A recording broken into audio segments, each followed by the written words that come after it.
మూడవళ్ళ బంధం episode 521. Hello friends, స్టోరీలో ఉందో తప్పకుండా కామెంట్ చేయండి. వీడియో లైక్ చేయడం మాత్రం మర్చిపోకండి.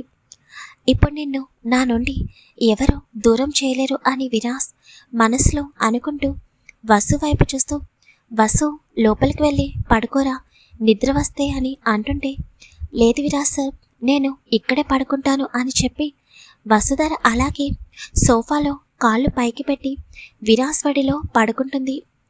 విరాస్ చిన్నగా వసుని చూసి నవ్వుకుంటూ, మరి ఎందుకు లేచి బయటకొచ్చావు అని అడుగుతాడు.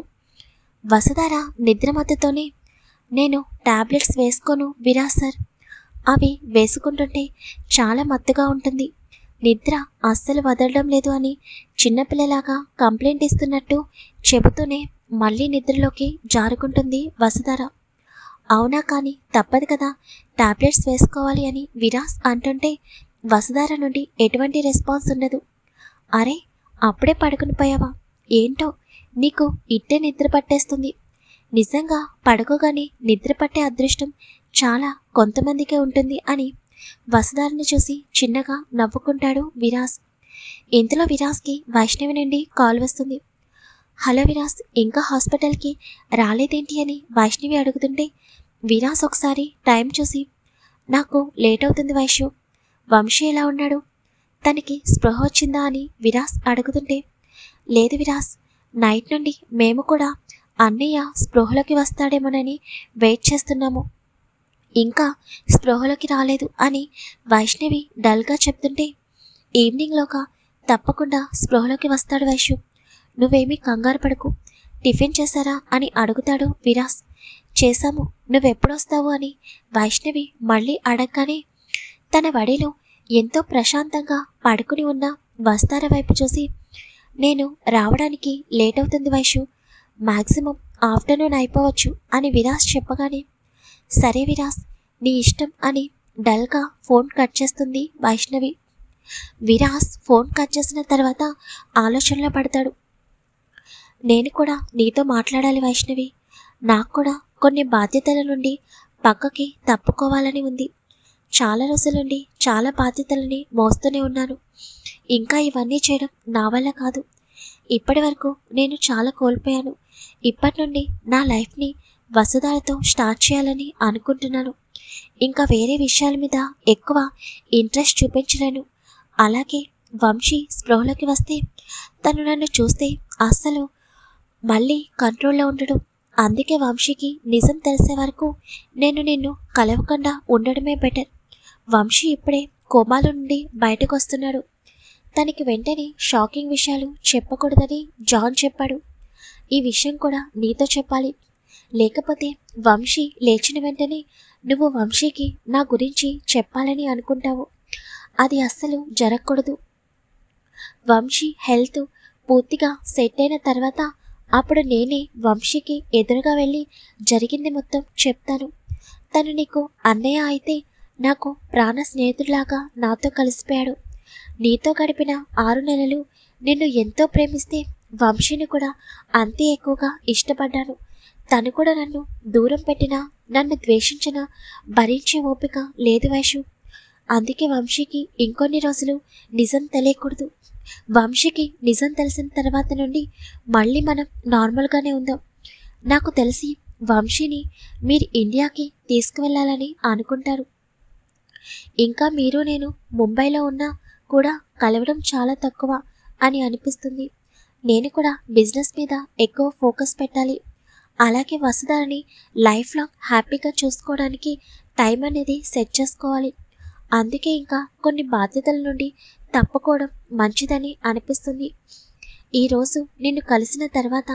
నీతో మాట్లాడిన తర్వాత అప్పుడు నాకు ప్రశాంతంగా ఉంటుంది, మేబీ ఈ రోజు నుండి నువ్వు నేను కలవడం చాలా రేర్గా ఉండొచ్చు, నువ్వు విక్రమ్తో కలిసి ఎప్పుడు హ్యాపీగా ఉండాలి, ఇంకా వంశీకి స్పృహ వస్తే నిన్ను చిన్న పిల్లలాగా చూసుకుంటాడు, ఆ విషయం నాకు తెలుసు, భర్త ప్రేమతో అన్నయ్య ప్రేమతో నువ్వెప్పుడు హ్యాపీగా ఉంటావు వైషు, ఇంకా నీ గురించి నాకు ఎటువంటి బాధ లేదు, విక్రమ్ నువ్వేది కోరినా క్షణంలో తీసుకొచ్చిచ్చే మనస్తత్వం కలవాడు, అంతే ప్రాణంగా నిన్ను ప్రేమిస్తున్నాడు, ఇంకా వంశీకి నువ్వంటే ప్రాణం, నీ గురించి ప్రాణాలే లెక్క చేయలేదు. అలాంటిది నిన్నెప్పుడు కూడా కంటికి రెప్పలాగా కాపాడుకుంటూనే ఉంటాడు. వీళ్ళిద్దరుండగా నువ్వు ఎప్పుడు ఒంటరివి కాదు. అది చాలు నాకు. నువ్వు నాకు దూరంగా ఉన్నా కూడా నువ్వు ఎప్పుడు హ్యాపీగా ఉండాలి అని వైష్ణవి గురించి మనసులోనే అనుకుంటాడు. తర్వాత ఒకసారి వస్తారి వైపు చూస్తూ పాప చాలా గాఢ నిద్రలో ఉండడం వలన విరాస్ నెమ్మదిగా వస్తారిని లిఫ్ట్ చేసి రూమ్లోకి తీసుకుని వెళ్ళి బెడ్పై పడుకోబెడతాడు. ఇప్పటి వరకు నీ దగ్గర 2 విషయాలు దాచాను వసు. ఒకటి నా గతం అయితే, రెండవది నేను నీ భావని అని. ఈరోజు ఇంకొక విషయం కూడా యాడ్ అయింది. అదేంటో నీకు తెలుసా? ఇందాక నువ్వు సైన్ చేసావు కదా, ఆ పేపర్స్ ఏంటో నువ్వు కొంచెమైనా గెస్ చేసావా? నాకు తెలుసు, నేను నీ ఎదురుగా పేపర్స్ పెట్టినా కూడా నువ్వు కనీసం వాటిని చూడవని. నా పైన నమ్మకంతో డైరెక్ట్గా సైన్ చేసేస్తావని నాకు తెలిసే నీకు పేపర్స్ ఇచ్చాను. నా నమ్మకాన్ని నువ్వెప్పుడు పోగొట్టవు. కనీసం ఆ పేపర్స్ని చదవని కూడా చదవకుండా నేను చెప్పానని వెంటనే సైన్ చేసి నాకు ఇచ్చేసావు. కానీ ఆ పేపర్స్ ఏంటో తెలుసా నీకు? నీకు నాకు లీగల్గా మ్యారేజ్ అయిపోయినట్టు మ్యారేజ్ రిజిస్ట్రేషన్స్ పేపర్స్. ఈ రోజుతో నువ్వు అఫీషియల్గా నా వైఫ్వి అయిపోయావు వసు. అసలు ఇలాంటి రోజుని చాలా అంటే చాలా హ్యాపీగా సెలబ్రేట్ చేసుకోవాలి. కానీ ఈ విషయం నీకు తెలియదు కదా, అందుకే ఎటువంటి హడావిడి చేయడం లేదు.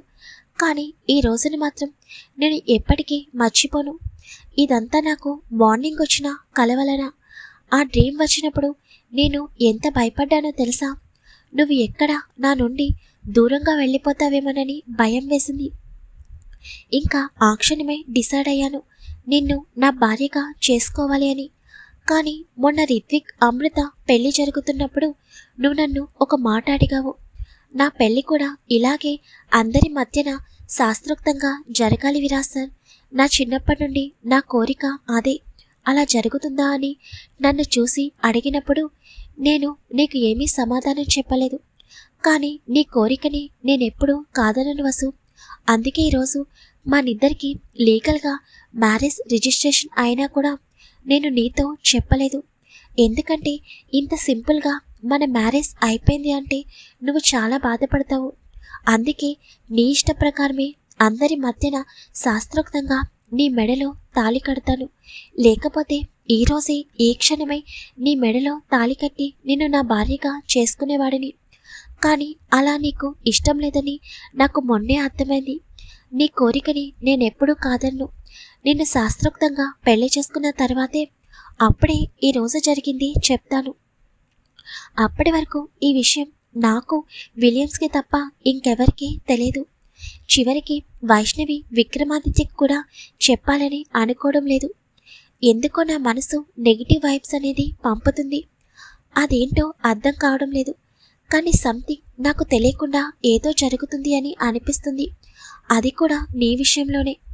అందుకే నీ విషయంలో నేను ఏది కూడా ఈజీగా తీసుకోలేను. అందుకే ఇలాంటి నిర్ణయం తీసుకున్నాను.